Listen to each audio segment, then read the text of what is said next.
ایک یہ کوشچن ابھی کیا تھا کہ اگر عورت کوئی جاب کرتی ہے تو کیا شوہر پر نان نفقہ اب بھی لازم رہتا ہے یا وہ بری ذمہ ہو جاتا ہے؟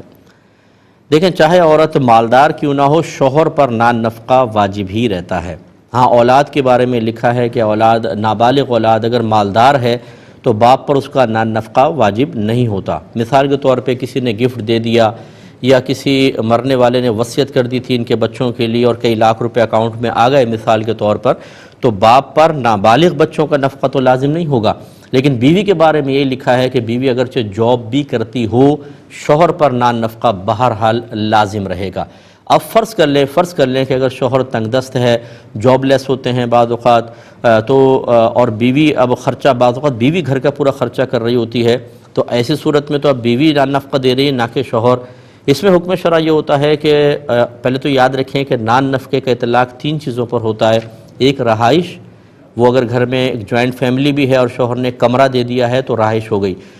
اور کھانا پینا، تیسرا لباس۔ تو اگر ایسا صورتحال ہے کہ شوہر جاب لیس ہے تو وہ عورت طے کر لے شوہر کے ساتھ کہ ماہانہ میرے کھانے پینے کا خرچہ اتنا اور لباس کا اتنا، یہ میں ابھی اپنے پیسوں سے اپنے اوپر خرچ کر رہی ہوں، لیکن جب کبھی اللہ تبارک و تعالی آپ کو عطا کرے گا تو یہ نان نفقہ آپ کو دینا ہوگا۔ اگر باہم رضامندی سے ایسی کوئی رقم طے ہو کر دونوں یس کر دیتے ہیں تو پھر بعد میں بیوی اس مدت کا نان نفقہ لے سکتی ہے۔ یا اسی طرح کورٹ میں فرض کر لیں کیس چلا گیا، کوئی لڑائی جھگڑا ہوا اور جج نے کوئی رقم مقرر کر دی کہ آپ کو یہ دینی ہوگی، ابھی بیوی خرچ کرے گی، لیکن بعد میں صاحب استطاعت ہو جانے کے بعد آپ کو اتنی رقم بیوی کو دینی ہوگی تو پھر وہ بعد میں دینی پڑے گی۔ لیکن اگر کچھ طے نہیں ہوا، نہ باہم رضامندی ہے، نہ جج نے طے کیا، اور فرض کریں شوہر 2 سال جاب لیس رہا، بیوی خرچہ کرتی رہی، اب 2 سال کے بعد وہ کہتی ہے کہ مجھے 2 سال کا خرچہ دو، نہیں لے سکتی کیونکہ پہلے مقرر نہیں کیا، اس لیے مقرر کرنے کے بعد تو لے سکتی ہے،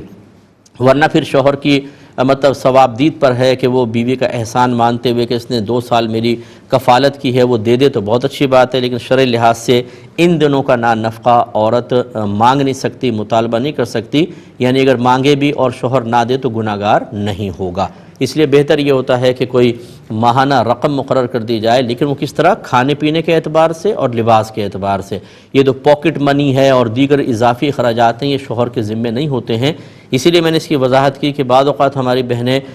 نان نفقے کے نام پر ان چیزوں کو طلب کر رہی ہوتی ہیں جن پر نان نفقے کا اطلاق ہوتا ہی نہیں ہے۔ اس میں شوہر زیر بار ہو جاتا ہے اور وہ اپنے آپ کو مجرم بھی سمجھتا ہے، حالانکہ یہ زوجہ کا حق نہیں ہوتا ہے۔ اس کی تفصیل اچھی طرح ذہن میں رکھنی چاہیے۔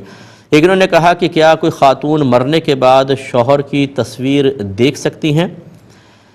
دیکھیں، دوران عدت عورت کا نکاح اپنے شوہر سے نہیں جاتا، لہذا تصویر تو دور کی بات، وہ تو شوہر کو بھی دیکھ سکتی ہے، عورت چھو بھی سکتی ہے، اپنے شوہر کو غسل تک دے سکتی ہے۔ اور فرض کر لیں کہ اگر عدت تمام ہو گئی ہے پھر بھی وہ اس کا شوہر ہے، اس کی تصویر کو دیکھنے میں شرعاً کوئی حرج نہیں ہے، کوئی نامحرم نہیں ہے، کیونکہ اب یہ دونوں بروز قیامت اللہ تعالیٰ کی بارگاہ میں میاں بیوی کی حیثیت سے اٹھیں گے۔ ہاں، ایک صورت ہو سکتی ہے کہ اس عورت نے عدت گزارنے کے بعد کسی اور شخص سے نکاح کر لیا، تو اب یاد رکھیں کسی اور شخص سے نکاح کرنے کی وجہ سے اب سابقہ شوہر سے اس کا تعلق منقطع ہو گیا، اب وہ اس کے لیے گویا کہ ایک مطلب وہ شوہر نہیں رہا۔ اب اس کی تصویر وغیرہ دیکھنا یہ ایسا ہے جیسے غیر شوہر کی تصویر دیکھنا، کیونکہ عورت بروز قیامت اس شخص کے ساتھ اٹھائی جائے گی جس سے اس نے سب سے آخر میں رشتہ قائم کیا تھا۔ تو فرض کر لیں کہ اگر اس نے 3 شوہروں سے لگاتار نکاح کیا، 2 فوت ہو گئے، تیسرے شوہر سے کیا، بروز قیامت اس تیسرے شوہر کے ساتھ اٹھے گی، پہلے 2 شوہر اس کے لیے اخروی لحاظ سے اجنبی ہوں گے، لہذا ان کی تصاویر پھر نہ دیکھی جائے۔